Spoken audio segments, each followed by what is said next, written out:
What what's up, sexy people? What's up, beautiful people? What's up, HBCU people? My name is Nicci Gilbert Daniels, and I am so honored that I was asked to moderate this incredible panel with two very smart, beautiful HBCU grads. I was telling them before we logged on, you guys, I'm a little lightweight jealous, but that's okay. I'm gonna live vicariously through all of y'all. But before we get into this really incredible conversation about the importance of voting and how women of color just show up and show out at the polls, I just want to share some stats with you guys. You may already be familiar, but Fortune reports that Black women have emerged as a key voting bloc going into the 2020 presidential election. The U.S. Census Bureau reports that 55% of eligible Black women voters cast ballots in November of 2018, and a full 6 percentage points above the national turnout. Fortune also reports that in 2012, Black women had the highest turnout of all voting groups. Hello, Black Girl Magic, but we're going to leave it there. Black women have long been immersed in politics. During the push for voting rights in 1960s, Black women like student leader Diane Nash, Dorothy Cotton, were at the center of violent demonstrations. Last U.S. Representative, I'm sorry, late U.S. Representative Shirley Chisholm, a New York Democrat and first Black woman in Congress, drew national attention in 1972 when she became the first Black candidate for a major party to run for president. And during the 19th and 20th centuries, Black women played an active role in the struggle for universal suffrage. During the 1920 and 19, I'm sorry, the 19th and 20th centuries, Black women played an active role in the struggle for universal suffrage. I am so proud to be a Black woman. What about y'all, ladies? Okay, of course. So, of course, I have to introduce my beautiful, esteemed, intelligent panelists. First off, this lady, y'all know who she is. She is quite accomplished, and I am super excited to have her on this panel. Her name is Karen Ceesay. She's an active writer from Stranger Things and The Walking Dead, Black Lightning, and more. She is a proud HBCU graduate from Spelman College, an activist within Metro Atlanta's entertainment community. Give it up, give it up. Whoop, whoop, whoop, whoop, whoop, Hello, Karen. hello. And this sister has just educated, informed me, empowered me so much with her voice. She was the chief of staff of the city of Detroit. She knows so much about politics, it doesn't make any sense. She checks me often because I get a little discouraged. Well, not checks me, she informs me and inspires me often. She is the mother of HBCU students. She is an HBCU student herself. Christine Beatty, whoop, whoop, whoop, whoop, whoop. But ladies, enough from me. This conversation is basically for us to unpack and dig into the reality that HBCU students voting is down. And women of color are such a powerful, influential voting bloc. What do you think we can do? First of all, let me ask this question. Any one of you take it. Uh, why do you think that voting is down among HBCU students? I'll jump in real quick. So the statistics shows that voting for HBCU or that group of students was down in 2016. But you have to remember, 2016 was a very unique election, right? We had Donald Trump and we had Hillary Clinton, and unfortunately, a lot of African Americans did not turn out to vote in 2016 because people viewed it as a lesser of two evils, right? The Hillary Clinton thing played out with, her comments about, African American men and African Americans being super predators, and it playing a role in terms of the criminal justice piece where we are today with African American men and African Americans in general being locked up disproportionately compared to white men and white counterparts. So that played a heavy role, and voting that was really a way to kind of depress the vote, to kind of keep that out there, and it worked, and there was nothing really that African Americans got excited about. I think what you're seeing now is a return to the excitement of voting and people understanding the power of the vote. I think you will see that statistic rise dramatically in this election because you see what's at stake. HBCU students have been on the front lines with the protests in every city from Atlanta to Washington, D.C. So I think you'll see that activism return and change. But 2016, people depressed the vote on purpose, and it unfortunately it worked. And Wow. we also have to Karen? say, if it's really, it's kind of a come down because there was probably a record number that voted in the election prior for Obama. So it went up, up, up, and then dropped down.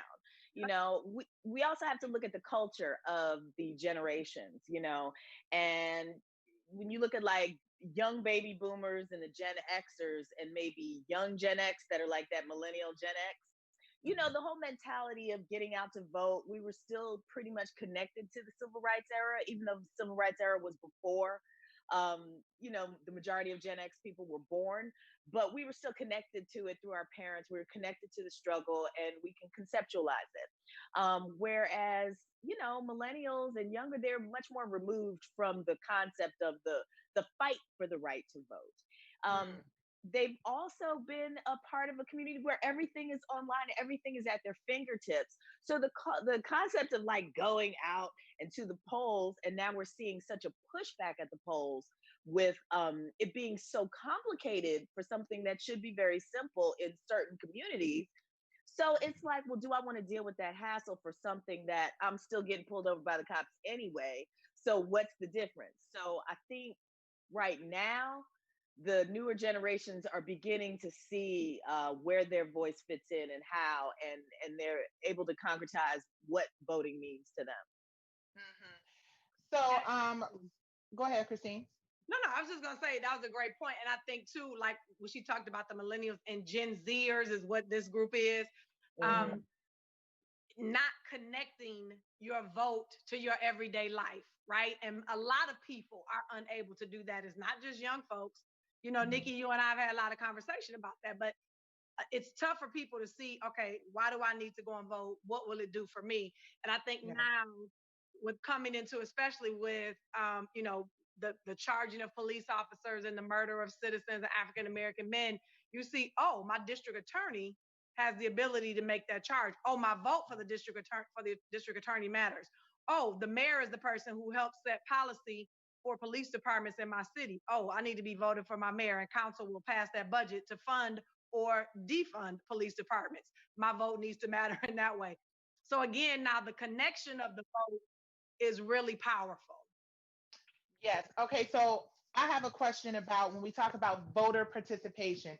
Everywhere we look, or over the last few weeks, we saw our youth out in the streets in record numbers, and they were protesting the mistreatment of Black people. Do you think that that excitement is going to last through the election cycle? Do you think that that's something? And if not, are there ways? How do we, as such an influential voting bloc, empower and inspire kids to really keep that same energy? You know how they say, keep that same energy? We need y'all to keep that same energy from protesting at those polls, even though it's hot and the lines is long. Well, so what do you ladies say? And I don't know if I know Christine says she's mom. I don't know if you're a mom too, Nicci. That's what we got to be. We got to be the cheerleaders, right? Our kids go out there, they get interested in something, and it's a fresh interest at first, but it's up to us to keep them motivated and keep them on the task and know that there is a finishing point. There is something to grow to. So I think it's really, really, personally, I just gotten so jaded after 2016 that I just completely just pulled out of politics altogether. I did work with the Stacey Abrams campaign here, and wanted to do that, but I was just so jaded that I was like, whatever. I still voted, but I wasn't involved in the process. And now, after seeing these protests and seeing so many people, seeing changes really starting to occur, that I'm still like, it's got me excited, and I'm talking to a lot of other people that are excited, and that's what it's up to us to help them know that there is a rhyme to this reason. There is a place that we're all trying to get to, and we need you. And we're here to support everyone through that process. Absolutely. Christine? Yeah, no, I mean, I think she hit the nail on the head. Our job as African-American women, Black women is what we do. We keep the trains moving. We keep the process going. It's to motivate and inform and make sure that we use all of our networks and, sororities and HBCU connections and professional connections to make sure that we keep the message out that voting, and voting is important. I think it will carry over, because we just saw here in Georgia that the primary, it was a record turnout. And I think that is a result directly of everything that you've seen happen in the last month and a half. People are energized. People do get it. And I think going into the November election, we're going to see that same energy going into it. And our job, like Karen said, is we can't let it go. We have to make sure the momentum keeps pushing. And you know what? Absolutely. And I'm gonna add on to that. It's the generation that's coming up after this generation now too. My son is 15 and he's involved with his class committee. He's involved, started a white ally group to try to work on race relations from a new generation. And it's really up to us. I had to again watch how I was talking and my jadedness, to make sure that I'm not throwing shade on his vision of what can be possible for him. So yes, we need to engage the people who are of voting age now, but just like our parents did for us and encouraging us to be a part of the process, we have to find a way to get them engaged and get them looped in even before they have the right to vote. Yep, absolutely. And I think it's important for us to look to our friends, look to other people that we know who are very versed in politics, like I do with Christine Beatty. Also, if you don't know a whole lot, there is a website, ballotready.org, which will break down a lot of the candidates and all of that other stuff. Ladies, I want to thank you so much for taking this time out to join this amazing panel. Shout out to us getting in good trouble. John Lewis, good trouble. Hello. And y'all get in good trouble and get out and vote, contrary to what anybody is telling you, Kanye and all of them. The only thing we can do to change anything in this country is to vote. Thank you, ladies, so much. Thank you to HBCU heroes. I want to do this again tomorrow. Y'all gonna call me so I can do it. Okay. All right. All right, everyone. Have a wonderful evening. Thank you. Thanks. Vote.